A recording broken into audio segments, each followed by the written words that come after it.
Ok, muy bien, chicas. Ya estamos en vivo. Muchísimas gracias por acompañarme en este tema.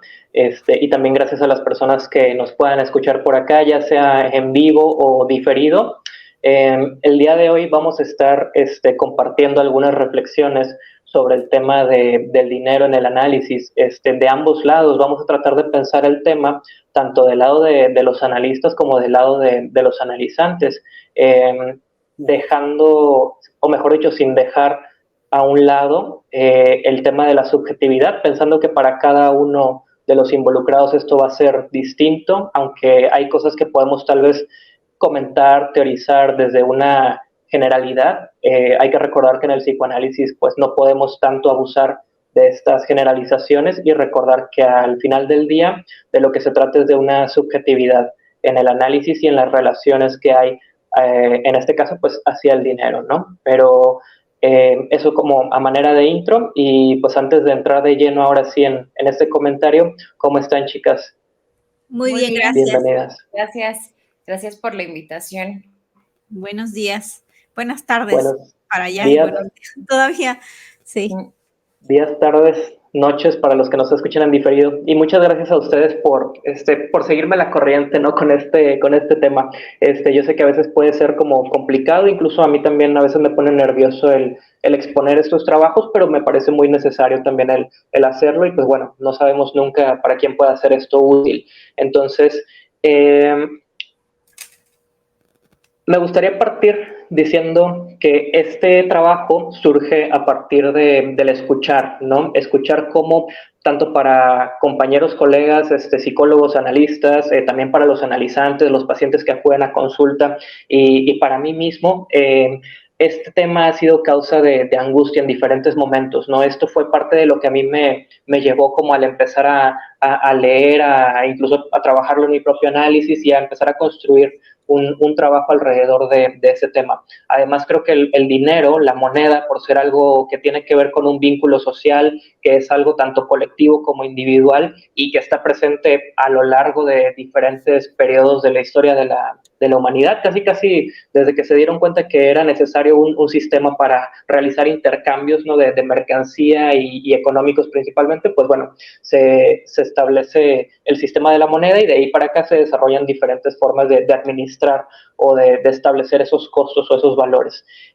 Me parece que en el consultorio o en el análisis pasa algo muy particular, que es que nos damos cuenta que aunque existe un vínculo social alrededor del tema de la moneda o del dinero, para cada uno de los que participan en el intercambio analítico, por decirlo de alguna forma, va a estar en juego un valor diferente, un valor de otro orden que tiene que ver con lo subjetivo. Ahí es donde yo empecé a distinguir que existen psíquicamente también otras economías. El psicoanálisis nos lo menciona principalmente a través de la economía libidinal, pero bueno, por ahí creo que se empiezan a jugar ciertas cosas, ¿no? Que me parecería interesante hoy compartir.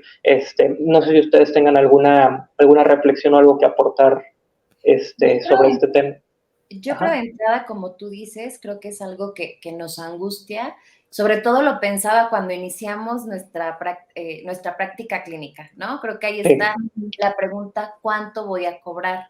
Y a veces nos acercamos incluso a otros colegas como para tratar de indagar, ¿no? ¿Cuánto va a costar nuestro, no le quiero llamar servicio, nuestra escucha, porque prestamos una escucha, prestamos también un tiempo, entonces sí creo que es algo que nos angustia cuando vamos iniciando nuestra práctica y no solamente cuando vamos iniciando, ¿no? De repente también cuando hay que hacer ciertos ajustes en esto, también vuelve a producir esta angustia.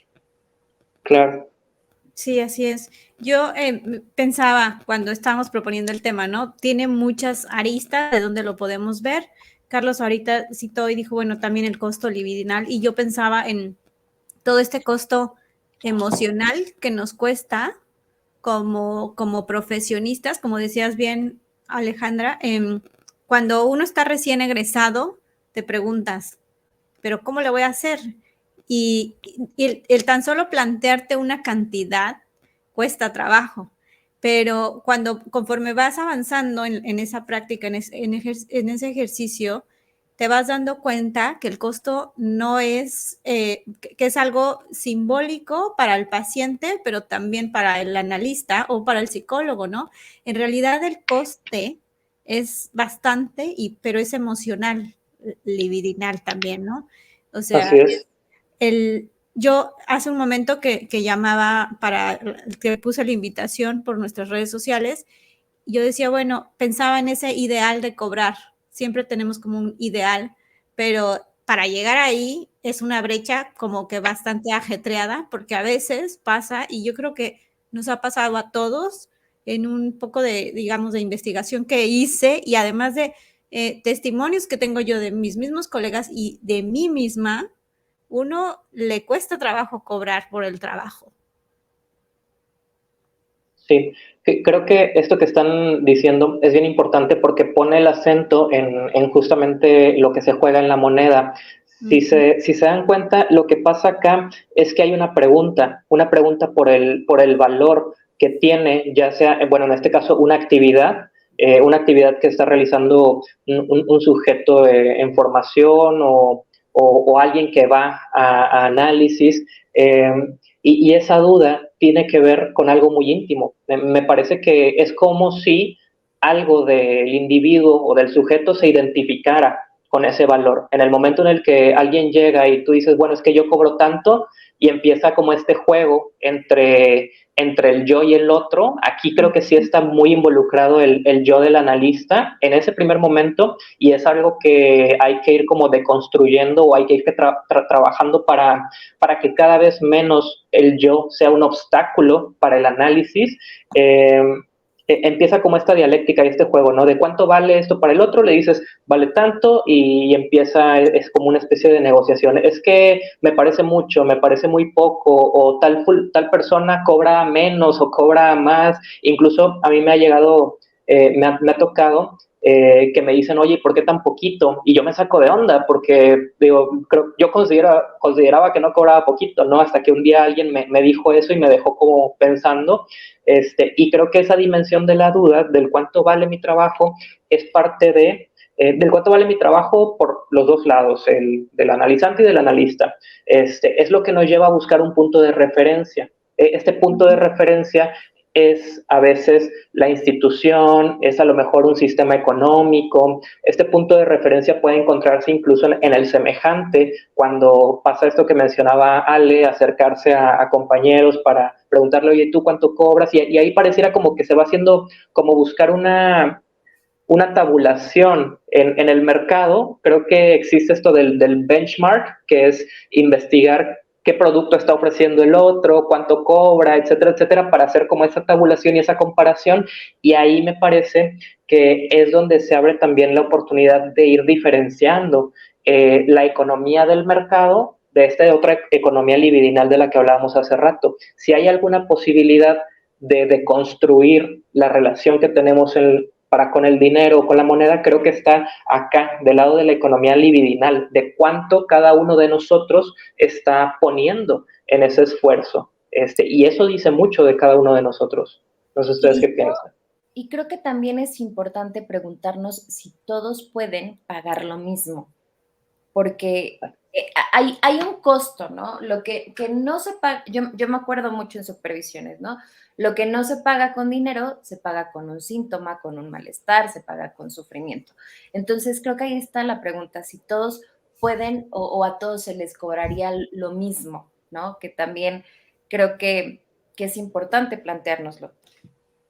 Sí, es que es como lo mencionábamos, ¿no? O sea, es muy subjetivo, depende de la persona que llega a ti, también del compromiso que tiene y de las posibilidades que tiene, ¿no? Tengo una colega que siempre ella pone en sugerencia, así, bueno, ¿cuánto es lo que puedes pagar que no te represente un costo demasiado alto para todos tus gastos, ¿no? En general. Porque en realidad, sí, la terapia debe de costarte algo, debe de costarle algo a la persona, o sea, ¿por qué se paga? ¿No? Tendríamos que hacer también esta pregunta y dejarla ahí en el aire para los que o nosotros mismos como profesionistas, pero cuando estamos del otro lado del paciente, del analizante, ¿no? ¿Por qué pagamos por la terapia?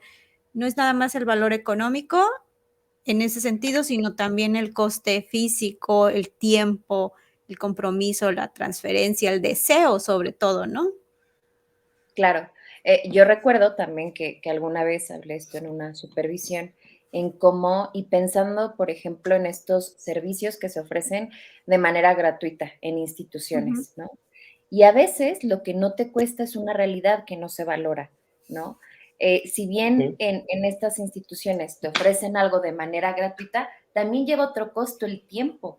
No te pueden atender quizás de la manera que tú quisieras, tienes que esperar, ¿no? Y ahí creo que también lleva otro tipo de costo. ujú. Sí, o sea, yo pienso que nosotros como psicoterapeutas, psicólogos, analistas, le pagamos al paciente también con nuestra escucha, ¿no? Hay también ese pago simbólico hacia el paciente, o sea, le retribuimos también a él y es parte de la ética de, de que debemos de darle ese valor, ¿no? Al espacio analítico y que el paciente está dando digamos, una representación simbólica en dinero por nuestro trabajo. Lo que cuesta es ese sueldo que nos autoimponemos, porque es un trabajo muy peculiar, no dependemos de una empresa, ¿no? O de a lo mejor alguien que trabaja en un hospital, en una clínica, sí tiene fijo y el sueldo se lo pone otro. Pero cuando trabajas por tu cuenta, digamos, en la práctica privada, es como autoimponerte un valor a tu trabajo. Y es ahí donde está esta limitante, en donde yo creo que todos nos hemos encontrado. ¿Cuánto cobro? Y estas como interrogantes, o yo diría como inseguridades que mencionaba Carlos hace un momento, ¿no? Yo pensaba que estaba cobrando bien hasta que alguien llegó y me dijo, cobras poco, Ujú. y te lo cuestionó. Y entonces te Ujú. cuestionas, ¿cuánto es realmente el valor de mi trabajo? No es una cantidad económica, pienso yo, sino que es todo lo que uno pone en esas sesiones para la persona y lo que equivale en el valor simbólico del dinero, ¿no? En una cantidad. Claro. Incluso Ahora fíjate. Ay, perdón, adelante. perdón, Carlos, incluso también pienso en estos acercamientos que tienen los pacientes cuando nos piden informes, ¿no? O sea, hay quienes, luego la primera pregunta Ujú. es el dinero, ¿no? ¿Cuánto va a costar? Y hay otros que me llama la atención, que no lo preguntan y ya está llegando al consultorio te preguntan, ay, no te pregunté cuánto me ibas a cobrar, ¿no? Entonces, como cada persona pues tiene un acercamiento distinto. Es esa relación que tienen con el dinero, ¿no? Porque hay pacientes a los que les cuesta muchísimo la terapia, pero en el sentido simbólico, en el elaborar, en el hablar y no tanto en el costo económico. Y hay pacientes que son todo lo contrario. E incluso ahorita que mencionaste esto, Ale, me estaba acordando que hay pacientes que pagan sesiones a las que no van. Entonces también ahí hay otro significante para ellos que en realidad no les está costando la terapia. Están pagando y no están yendo. ¿Y cómo lo sentiríamos nosotros de este lado de me están pagando? ¿Realmente está importando? Porque esa persona que se está viniendo a analizar conmigo me paga, pero no está realmente trabajando conmigo. Entonces, ¿mi trabajo está valiendo? ¿O será que estoy cobrando demasiado o que estoy cobrando bien y no valoran mi trabajo? Entonces nos mete como que en un vértice, ¿no? Donde Sí. se pueden distorsionar muchas cosas. Es que justamente creo que eso es como el centro del problema que he abordado, el hecho de que, mira, si el dinero o el costo, el costo que se pone en la moneda es una traducción del esfuerzo que se está realizando en el análisis por parte de los dos, yo me pregunto o yo digo, es que nunca va a ser el mismo esfuerzo para dos personas o ese esfuerzo nunca va a estar localizado o traducido de la misma manera. Ahí es donde pasa esto que decía Connie. A veces hay personas para las que no sé, el simple hecho de trasladarse al consultorio ya les representa un costo porque a lo mejor hacen 2 horas de camino o porque el transporte es muy pesado o porque tienen otras actividades en su día libre, ahí ya está habiendo una traducción de ese esfuerzo en la actividad de moverse. No todo, creo yo, esto es una suposición, una hipótesis que tengo, que no he logrado como resolver. Creo que no todo el esfuerzo se va a traducir siempre necesariamente en el dinero, y ahí es donde a veces, aunque uno sienta que está pagando mucho, pareciera que algo no termina de resolverse, como lo que decían hace rato. Hay personas que van y pagan, pero no acuden a la sesión, o van y pagan, pero pareciera que no están trabajando en el sentido de asociar libremente, en el sentido de tal No vez hace como nada.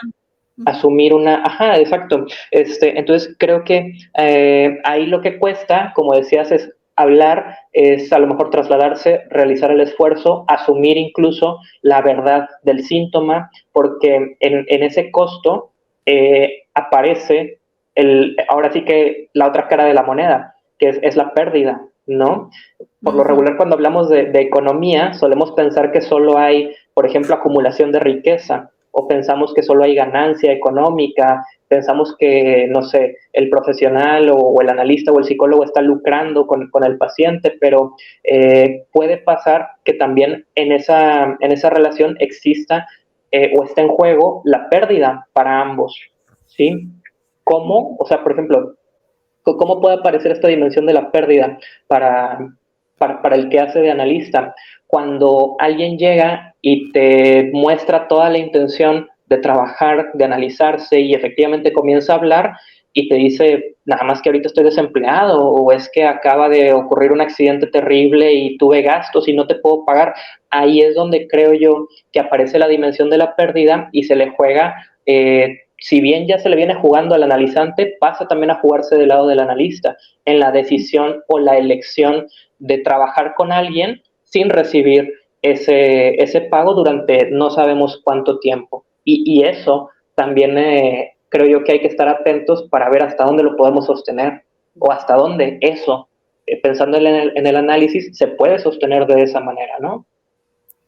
Claro, porque pensando analíticamente, sí, se podría sostener, pero también estamos hablando de seres humanos, ¿no?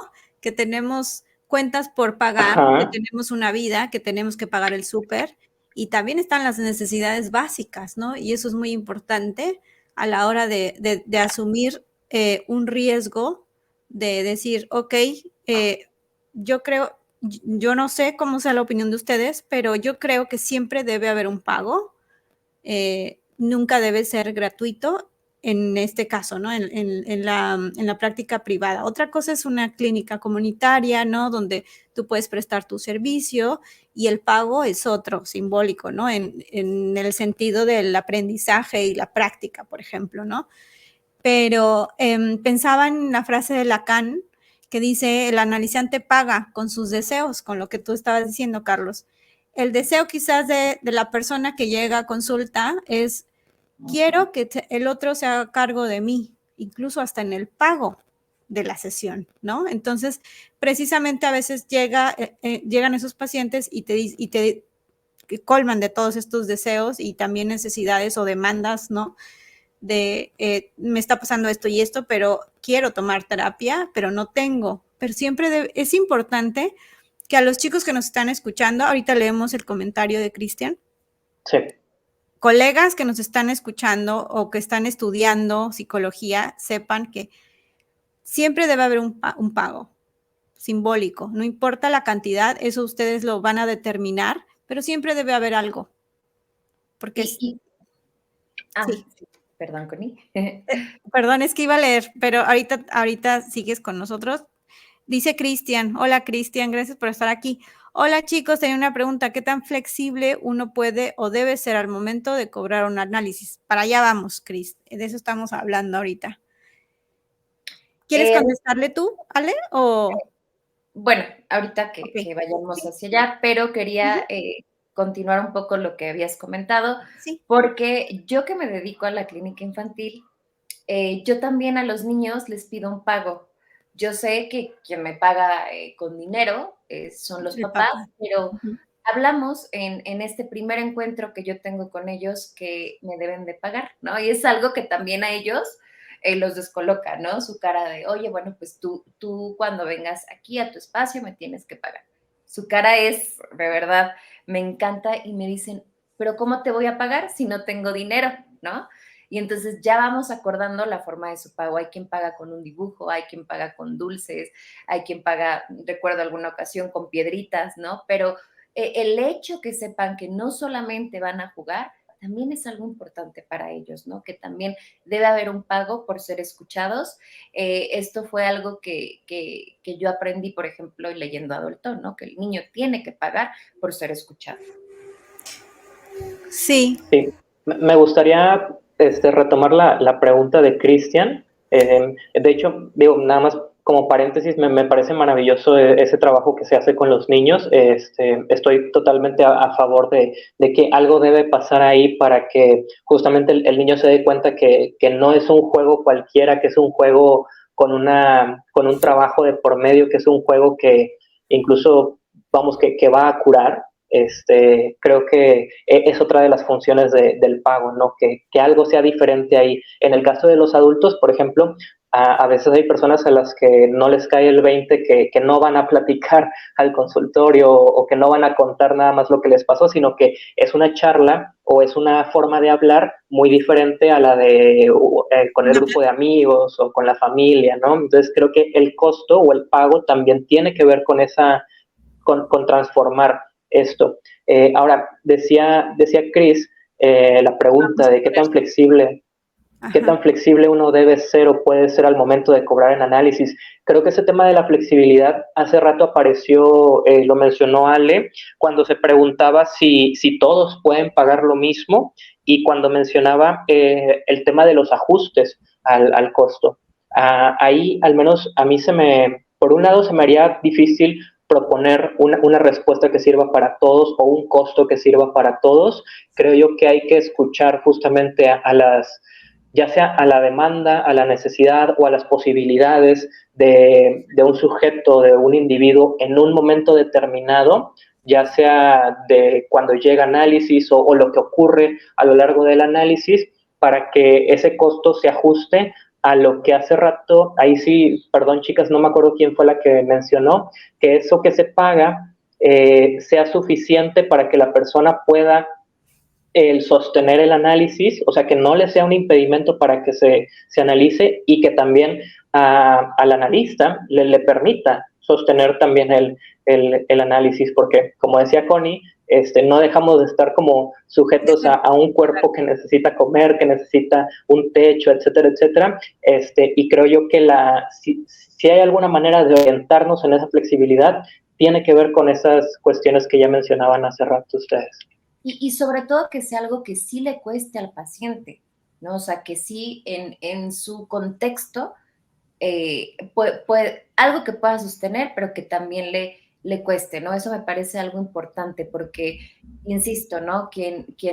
Lo que no te cuesta, no lo terminas valorando. Cuando algo te cuesta, ¿no? Y podemos hablar incluso de cuando empiezas tú, por ejemplo, a pagar tus propias cosas, te dice, ¿no? Incluso lo valoras más.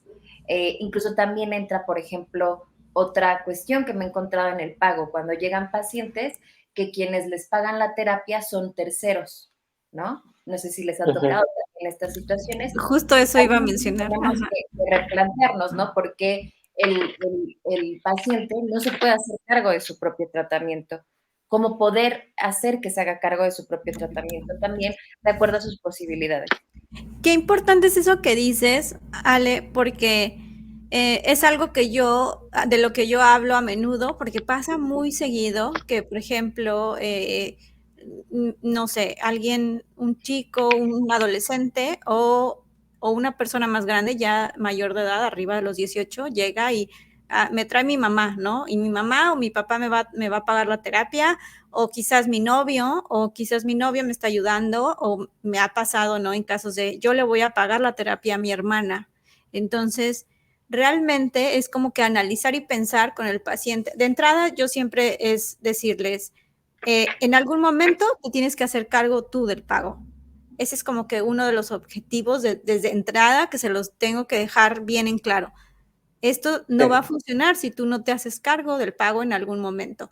Quizás la situación en la que viene está, no sé, perdió el empleo, no tiene trabajo, no sé, miles de situaciones y contextos pueden ser, pero el que de entrada le abramos la posibilidad a que se haga cargo de sí mismo o de sí misma, es una vía también para que haga esta simbolización con el pago, con su deseo, con nuestro trabajo, con el valor de nuestro trabajo también, y que nosotros encaminemos no solo el costo de nuestro trabajo, valga la redundancia, pero también ese propio deseo, ¿no? De estar retribuyendo y no estar sintiendo, porque también se involucran muchos deseos, ¿no? O no deseos, sino como compromisos, ¿no? Con realmente quién me está pagando la terapia de esta persona que está viniendo conmigo, ¿no?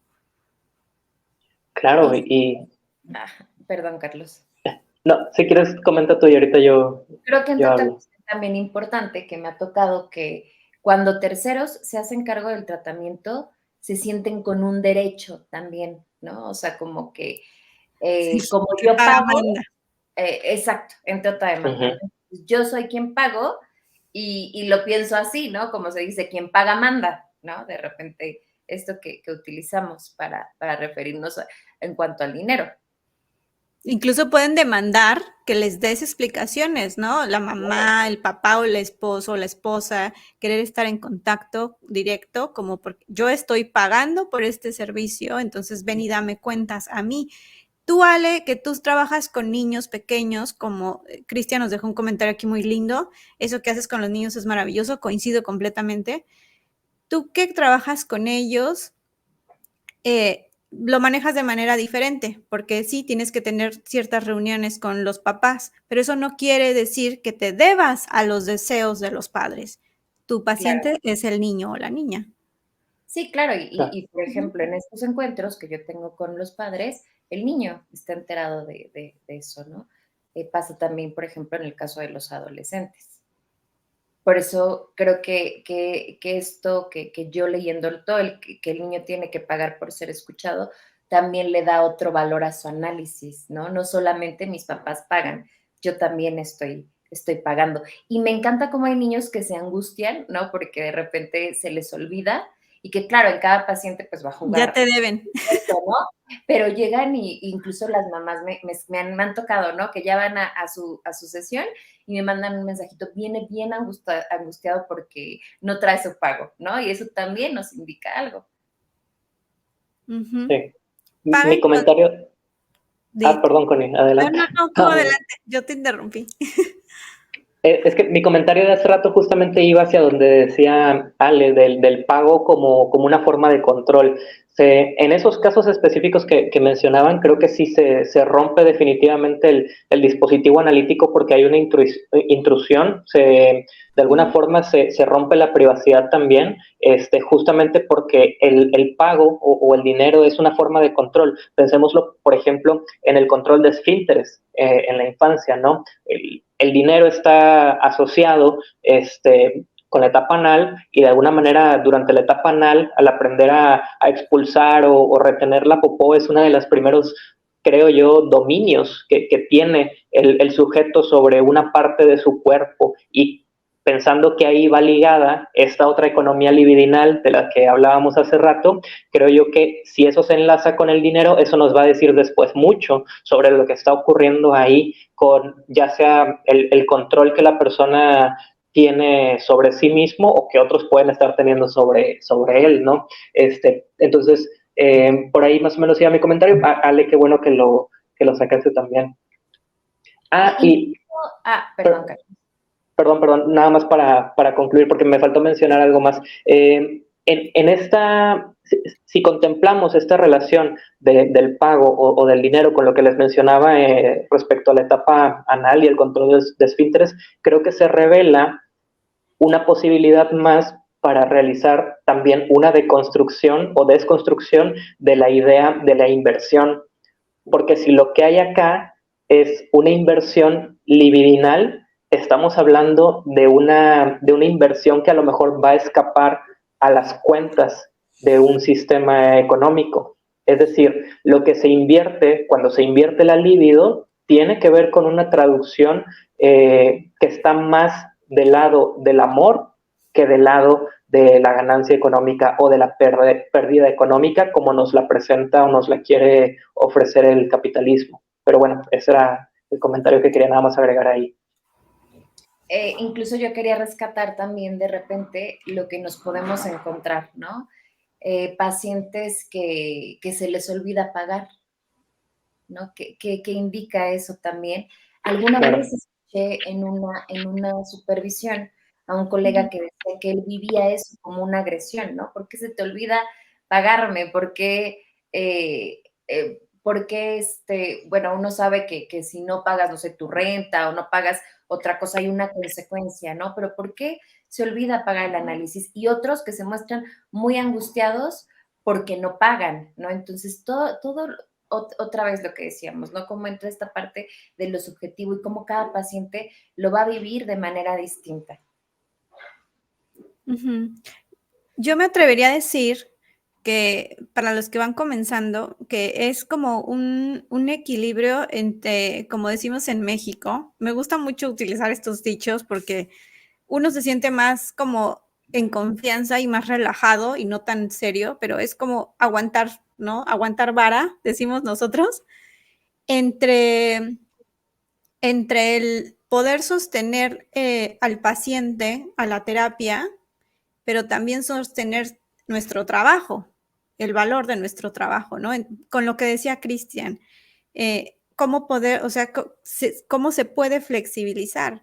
Entonces, decir, ok, ¿hasta dónde me puedo flexibilizar o bajar para que el paciente venga, si se le ve disposición de venir, y hasta dónde yo estoy devaluando mi trabajo, ¿no? Porque eso también es muy importante, sobre todo en el análisis, que si tú hay personas que son, digamos, más estrictas y no tan flexibles, o a lo mejor no estrictas, sino son precisas en el costo y es parejo, pero a veces llega alguien que sí tiene mucha necesidad, que sí tiene mucho compromiso y te lo dice, no te puedo pagar tanto, pero realmente quiero tomar terapia, ¿no? Y entonces yo creo que la flexibilidad, y yo lo aprendí desde mis supervisiones, es, bueno, entonces pueden llegar a un acuerdo donde no lastime y no haga sentir devaluada al psicólogo o al analista, y donde el paciente no sienta que está dejando su dinero, porque en realidad el dinero pierde el valor en la terapia, ¿no? Porque en realidad lo más interesante es que el paciente viene y paga con su deseo, con sostener su demanda, con la disposición, con todo lo que hablábamos al principio, y el dinero ya pasa a ser una cosa secundaria. Entonces, sí puede haber una flexibilidad. Y nos mencionaba aquí Patricio, a los clientes deben decirles que no sean tacaños con su salud mental. Bueno, Patricio, nosotros no les decimos clientes, pero entiendo que hay algunos que tienen cierto enfoque que les dicen de esta forma. Eso podría ser un tema, ¿no? Aparte, muy interesante. Pero sí, también lo que dice Patricio es cierto. O sea, yo siempre manejo esto. No sé si ustedes lo han dicho en su práctica. Es parte del compromiso y además es una inversión hacia ti mismo. Yo creo que nadie hace una inversión como esta que es en la terapia. Fíjate que ahorita... Perdónale. Es que sí quería como puntualizar este comentario que hizo Connie sobre Guillermo, sobre el comentario de Guillermo. No, ¿sí fue Guillermo? No, Patricio, ¿no? Aquí lo voy a poner. Sí, el de Patricio, porque fíjate, nosotros, al menos desde el psicoanálisis, lo último que podemos decirle a los pacientes es lo que pueden o no pueden ser, o lo que tienen o no tienen que ser, ¿no? Entonces, si alguien llega a análisis con una demanda, o sea, pidiendo analizarse, y luego nos damos cuenta que para esa persona hay algo con la retención, o sea, esa persona es tacaña, Lo que nos toca es analizarlo, no tanto decirle que no sea así, porque así no se resuelve nada, pero si tomamos ese gesto o esa característica, ese rasgo, y escuchamos que es una queja o que causa malestar o no sé, que algo le pasa a la persona respecto al tema de ser tacaño, lo que hacemos es invitarlo a que asocie alrededor de este ser tacaño. Y creo yo que justamente el dinero por eso es tan importante en análisis, porque revela algo de cómo el sujeto se está relacionando con su realidad, se está relacionando consigo mismo, con su cuerpo, con los otros que son importantes para él o para ella. Entonces, quería nada más puntualizar eso, y aprovechando que Connie lo sacó ahorita el comentario, pero nada más, perdónale. Y Sí, menciona, de no, hecho, Guillermo, ¿no? O sea, sí, pero no tan así, bonito y con cariño porque soy sensible. Precisamente porque no podemos caer en eso, porque podría sonar agresivo para la persona, ¿no? Pero bueno, entendemos el comentario de Patricio, que lo dice en sentido figurado y muy genérico, no Sí. tanto en el espacio terapéutico. Además, uno que sabe de lo que es mejor para el otro, ¿no? Si al otro le ha convenido ser tacaño y eso le ha permitido sostenerse a sí Funcionar. mismo, ajá, bueno, es válido, pero aparte pero de eso, por ejemplo, decía Connie, ¿no? En otro tema también, que pasa mucho, creo que en ciertas profesiones en donde uno no regatea, ¿no? O sea, uno llega, no sé, me parece, con un médico y sabes que si su consulta es X, Con un eh, especialista. exacto, con especialista, ¿no? ¿Y por qué en este tipo, que tú dices, bueno, es para otro tema, por qué en este tipo de profesiones sí pasa eso, ¿no? O por qué de repente, hoy en día que también ya las redes sociales para postear necesito o buscar terapeutas, ¿no? Me ha tocado mucho que cobre barato, porque ya de entrada hay esa demanda, ¿no? Esa desvalorización también, ¿no? ¿Por qué no quieres que te cueste, ¿no? Porque sabes que te va a costar y rescatando un poco lo que O decías por con qué quieres invertir tan poco en pensar, ¿no? ¿no? En cosas tuyas. Porque, por ejemplo, no pensémoslo, o sea, yo quiero, no sé, bajar de peso y tengo que invertir en una dieta, en hacer ejercicio, o sea, todo lleva siempre una inversión, ¿no? Pero ¿por qué quieres que no te cueste? Y también lo pensaba en estas fantasías que a veces pueden surgir como que estamos para ayudar, ¿no? ¿No les ha tocado también cobras? Es que yo pensé que ayudabas, ¿no? Ah, sí, eso es clásico, ¿no? Siempre hay alguien clásico que llega así. Yo tengo híjole, una anécdota, de hecho, así. Dinos, Carlos. es que mi comentario sobre esto, ahí sí para pensar esto utilizo un poquito la lógica del mercado. Yo creo que si hay personas que se atreven a llegar así, es porque lamentablemente hay muchísimos psicólogos malbaratando su trabajo. O sea, las universidades en los últimos años han producido tantas generaciones de psicólogos que en estas relaciones de oferta y demanda, al haber tantos ofreciendo el servicio, la terapia, como lo quieran pensar, insisto, estoy pensándolo desde una lógica de mercado, ahí es donde se devalúa el trabajo. Y si pensamos también que las redes sociales han sido una forma en la que esto se ha exponenciado, hoy en día te aparecen publicaciones de supuesta psicología hasta por debajo de las piedras en redes sociales, todo eso hace que se desvalorice esto. Y ahí es donde creo que pasa que haya gente que se atreva a llegar a solicitar incluso trabajo ¿cómo dijiste ahorita, Ale? ¿Por qué? Por ayudar. ¿Por qué me vas a cobrar si tú estás para ayudarme, ¿no? Que de repente también es Ajá. esa fantasía.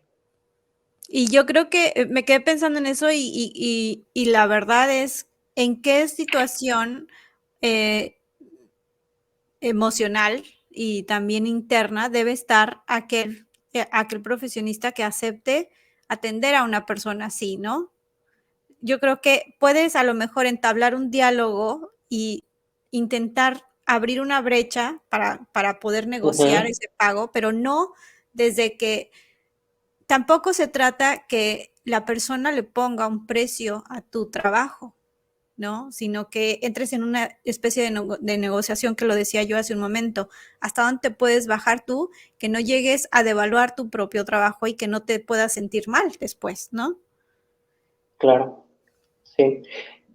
Quisiera compartir la segunda parte de la anécdota y bueno, qué bueno que Cristian menciona que no enseñaron sobre esto en la universidad porque, No te ajá, en enseñan. mi experiencia también, no, lamentablemente no se habla mucho de esto en las clases durante la formación de psicólogos en universidades, pero bueno, la segunda parte de la anécdota que les compartí hace rato, cuando un día alguien llegó y me preguntó cuánto cobraba, le dije X y me dijo por qué tan barato o por qué tan poquito. Ahí primero me dejó con la duda, como yo les decía hace rato, pero luego, más adelante, me cayó el 20 de que ese comentario o esa valorización que esa persona estaba haciendo era válida solamente con esa, o sea, entre él y yo en ese momento. ¿Qué significa esto? Que no por ese comentario yo tendría que modificar el costo para los demás. No sé si me explico. Y ahí es donde empieza, o mejor dicho, donde podemos ir pasando al terreno del uno por uno, porque este tema tendría que revisarse uno por uno. Si yo le dije a él X cantidad y él me dijo, ¿por qué tan poquito? Para otro a lo mejor eso era impagable. Para otro a lo mejor eso era algo demasiado costoso, como les decía hace rato. Y ahí es donde entonces hay que estar bien atentos y tener una escucha bien aguda para esas cosas, precisamente para que, te digo, en un primer momento a mí me hizo dudar, pero luego ya me cae el 20 creo yo que tener en cuenta eso en la propia clínica también es algo vital. Justamente como decía yo al arranque de este en vivo, es un tema complicado porque partimos a lo mejor de un comentario generalizado, pero hay que buscar aterrizarlo en la individualidad, en el uno por uno, en la subjetividad, porque ahí es donde ahora sí nos encontramos en el terreno del psicoanálisis, no en el terreno de la lógica del mercado o de esas otras lógicas que nos permiten hacer suposiciones como las que yo estaba haciendo hace rato con esto de la producción de psicólogos y que venden su trabajo muy barato, por ahí va. Que yo lo veo también en base a la necesidad del trabajo, ¿no? Que tienen que bajan demasiado sus costos precisamente para ganar, pero no se están dando cuenta que también abaratan la profesión y que realmente lo que hacen es regalar el trabajo, ¿no? Más allá de querer ganar, digamos, más pacientes, más personas que acudan con ellos, en realidad, ¿cómo terminan? Si realmente, yo me pregunto, ¿realmente conseguirán un número vasto al precio que dan? Por ejemplo, yo tengo una anécdota. A mí una vez alguien me recomendó por ahí en una página de una youtuber en Japón y me llegaron yo creo que como unas 50 personas a preguntar. Y entre varias de ellas, una me mandó la captura de pantalla donde se recomendaron, donde pusieron mi tarjetita y me recomendaron y me dijo, oye, pero ¿cuál es tu costo? Yo siento muy invasivo también esa pregunta, no sé no sé si a ustedes les parece cuando le dicen, ¿cuánto cobras? Yo digo, bueno, pero es que, ¿cómo que cuánto cobras? Es cuánto cuesta el servicio, ¿no? La atención, el espacio, la terapia. Y recuerdo que esta persona me mandó la captura de pantalla mía, donde me estaban recomendando, y luego me mandó otra captura de otra psicóloga que también recomendaron, que decía, sesión 100 pesos por persona. Si pagas 3 sesiones, te salen en 50 pesos. Entonces yo me quedé helada. ¿Cómo compites con algo así?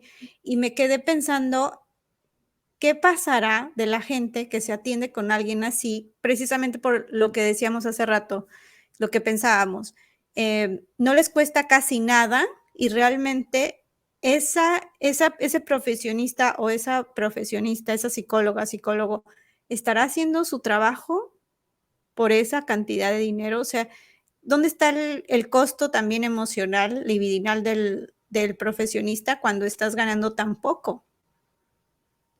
Y que habla también ¿no? Eso, hoy en día. Habla también, me parece, Connie, perdón, de la relación que esa persona tiene con el dinero, ¿no? Sí, por supuesto. Porque cuando uno empieza su práctica clínica, es una realidad, quieres tener pacientes, ¿no? Y a veces, por ejemplo, pensaba también, hay muchos pacientes que se molestan porque, no sé, no llegaron a la sesión y por qué tienen que pagar esa sesión, ¿no? Cuando también, al principio, por ejemplo, yo debo confesar que a mí me costaba cobrarles si no habían llegado, era como, bueno, no te preocupes, hasta que fui entendiendo también en mi propio análisis y en mi espacio de supervisión que ese día hubo análisis, ¿no? Aunque la persona no haya llegado. Sí.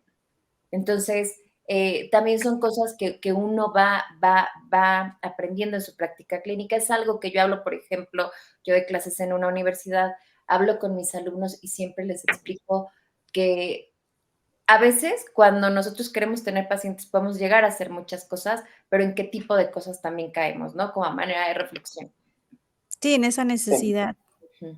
Yo quisiera darle una respuesta acá a Cristian, que está preguntando por la manera en cómo los analizantes o los pacientes dan el dinero. Me imagino que se refiere a cuando lo entregan, o sea, La lo forma de que yo... pago. Es que me quedó la duda de si se refería a, por ejemplo, en efectivo o en transferencia bancaria o en el gesto de te avientan el dinero o te lo dan en la mano cordialmente o no sé, lo dejan caer al piso.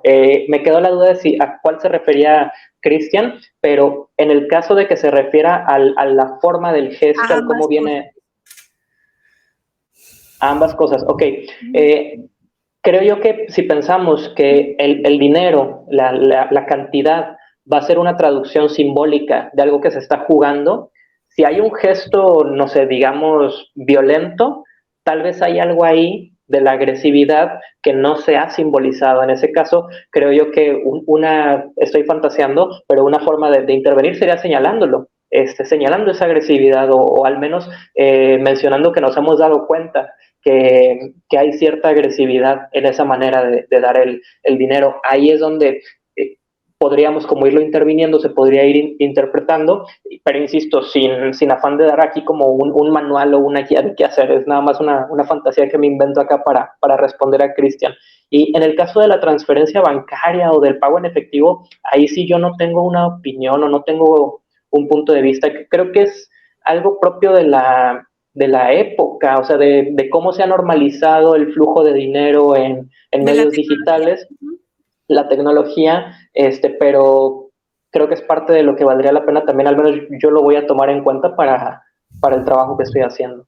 Ahora, a mí me gustaría comentar algo, un paréntesis, recordé, es bien importante porque en algún momento una persona no me preguntó, más bien me comentó y yo me sentí con, con la necesidad de hacerle la aclaración, porque aunque no lo creamos, hay psicólogos allá afuera que hacen cambalache en lugar de cobrar y que también hay que tener cuidado con esto, porque si bien es un pago por nuestro trabajo, tampoco debe de ser una situación donde ponga en desventaja a la persona y en ventaja al psicólogo, ¿no? O sea, sí, ¿A qué perdón que te interrumpa, Connie, es que me quedó la duda, ¿a qué te refieres con cambalache?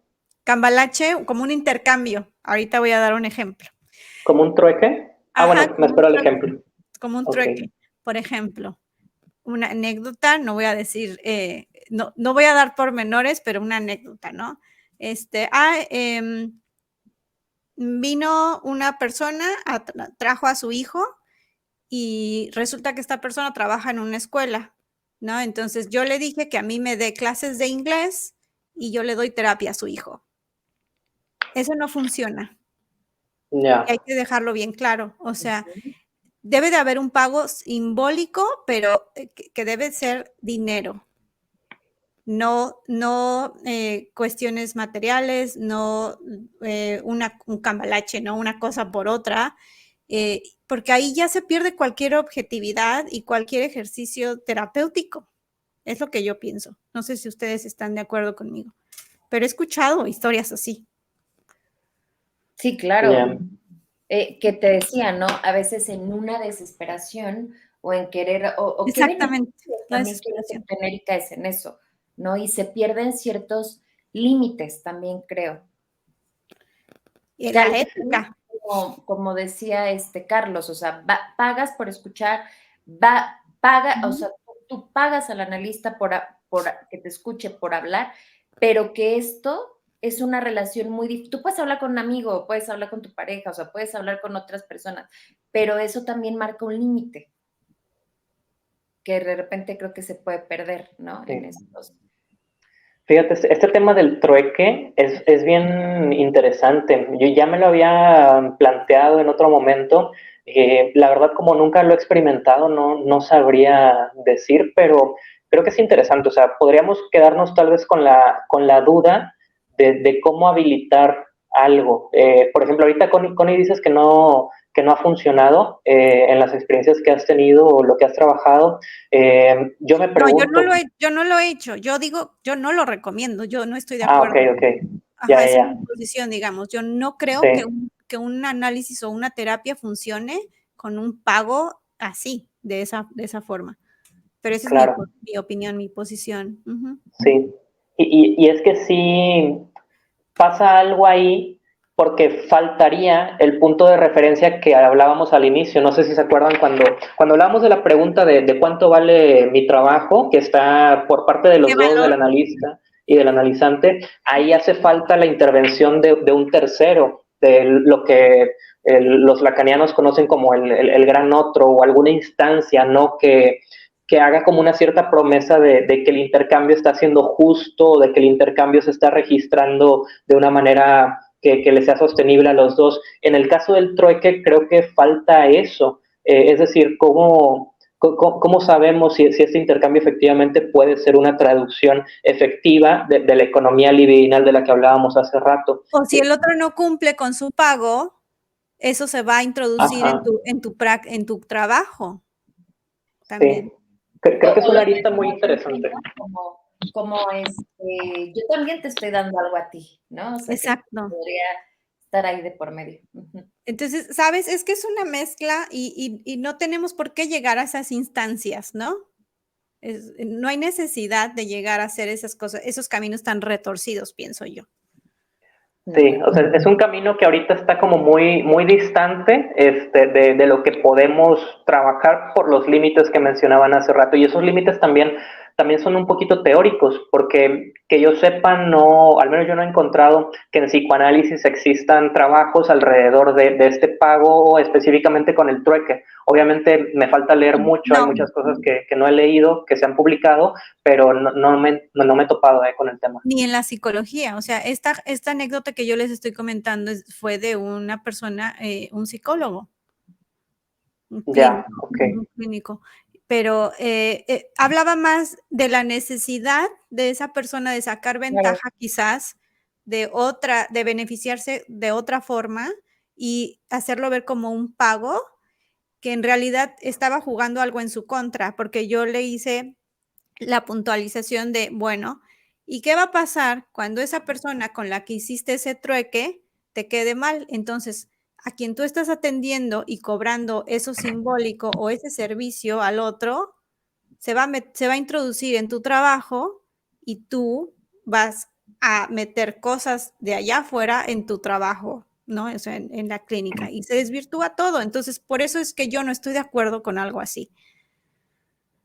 Bien lo planteaste, suena algo como retorcido, pero también Sí. a la necesidad de la otra persona, ¿no? Porque te decía, a mí me llama la atención cómo de repente podemos encontrar, ¿no? En redes sociales de paga 3 sesiones y la cuarta es gratis, o sea, todo esto que a veces se cae en una Sí. desesperación, ¿no?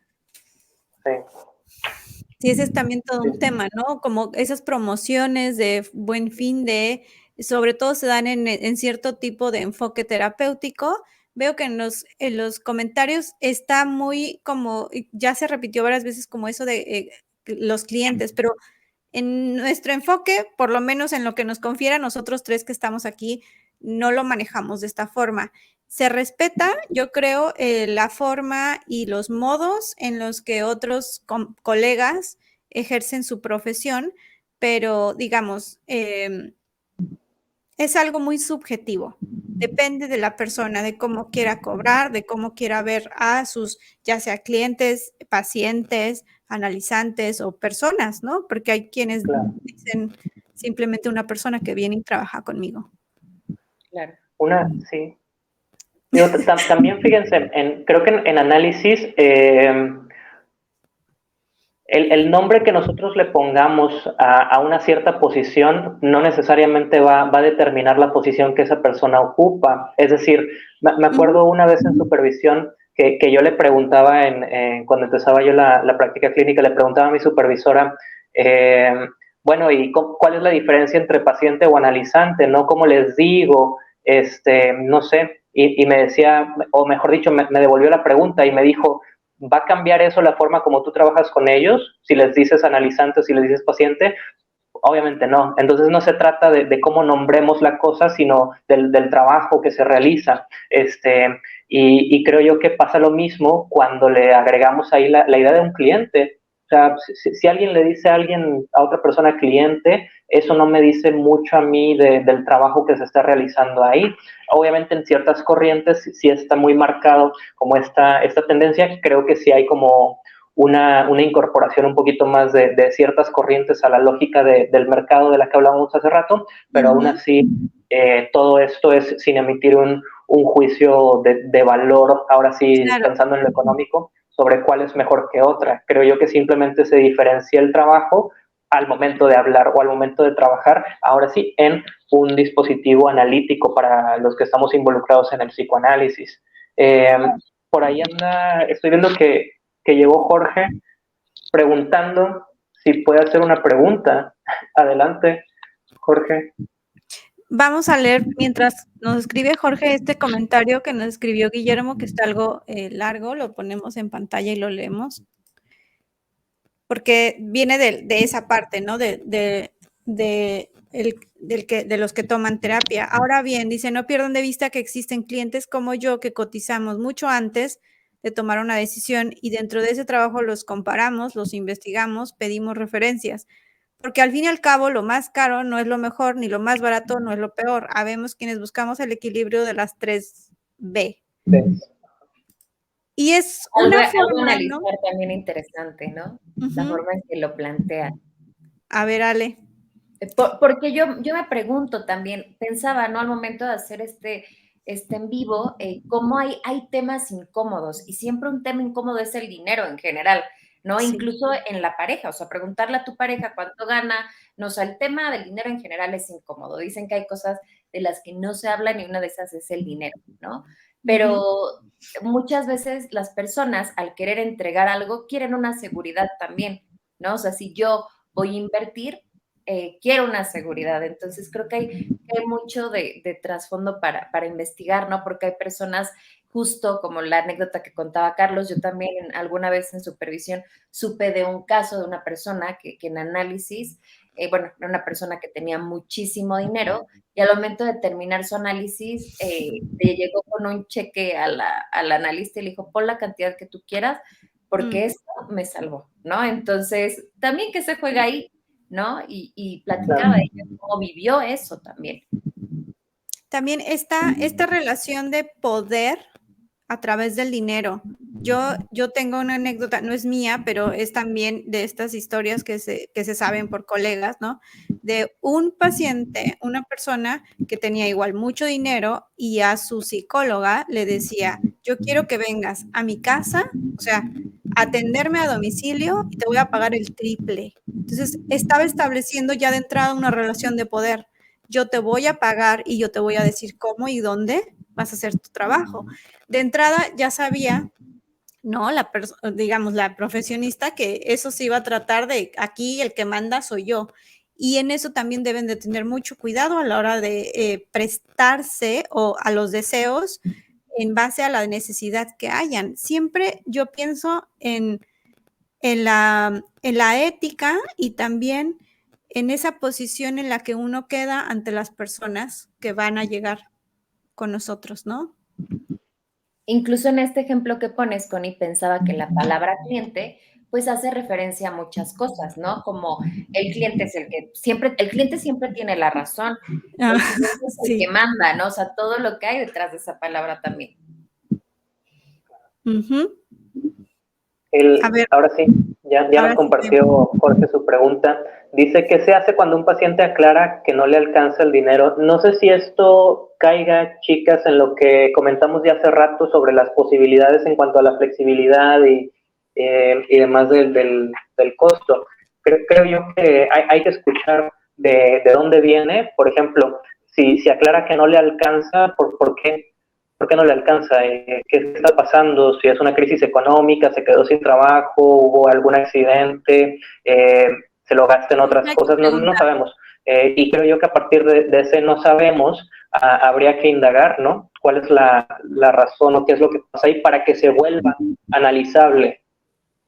Sí, siempre hay que indagar, preguntar, no tengan miedo a preguntar. A mí, en un principio me daba mucha pena y mucho miedo, porque uno siempre piensa en que no se me vaya a ir la persona, ¿no? Porque estás empezando, estás comenzando, quieres comenzar a tener una agenda llena, ¿no? Una consulta llena, y en ese querer, desear, pues se juegan muchas cosas.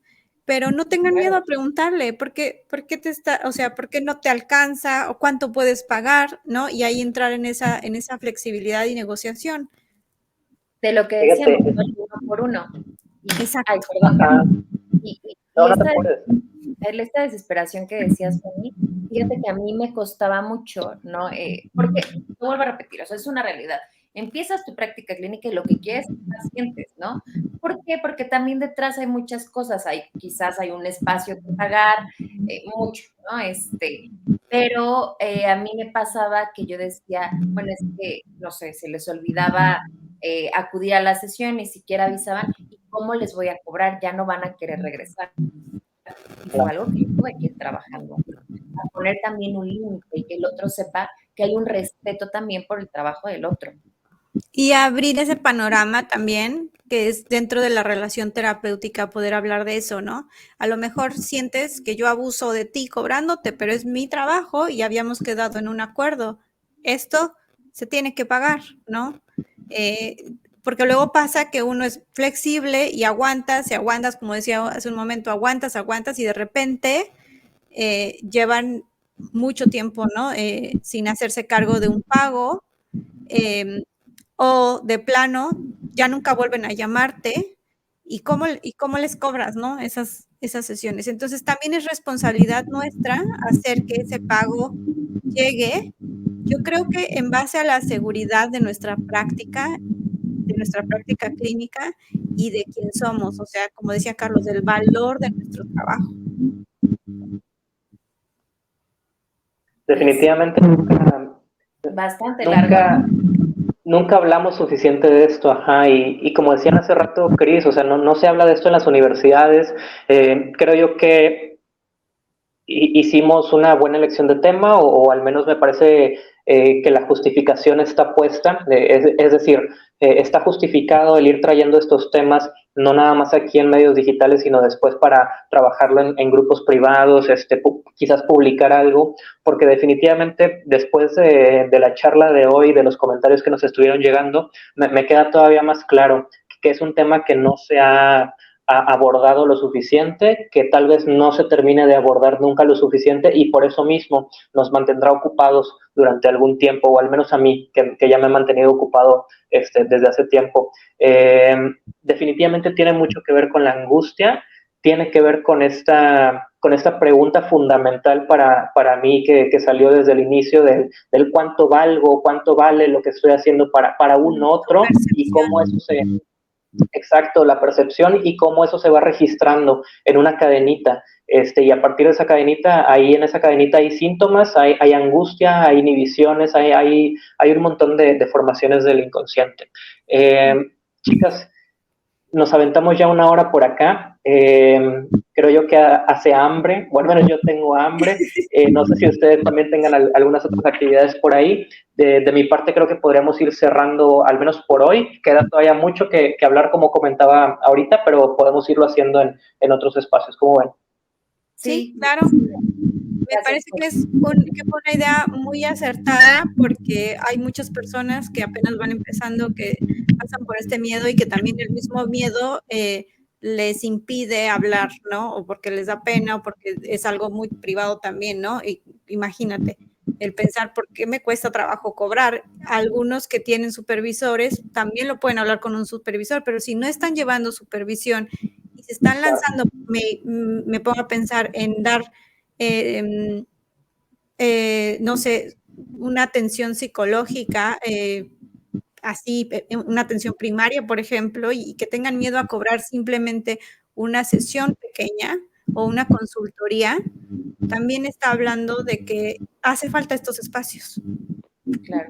Gracias por la invitación, Carlos. Gracias a Carlos. Definitivamente. No, gracias a ustedes por... Ajá. No, nada más agradecerles y que pasen buena tarde. Gracias a todos los que nos acompañaron en la transmisión. Se me está cortando tantito la conexión, no sé, creo que mi internet está fallando. Okay. Bueno, ya nos vamos a despedir de todas formas. Gracias a los que nos escribieron por el chat. Los leímos a casi todos, pero de todos modos los podemos contestar ahorita una vez que terminemos la transmisión cada uno, pues, si quieren contestar individualmente o no, pero los vamos a leer. Gracias por acompañarnos. Bye. Bye, buena tarde.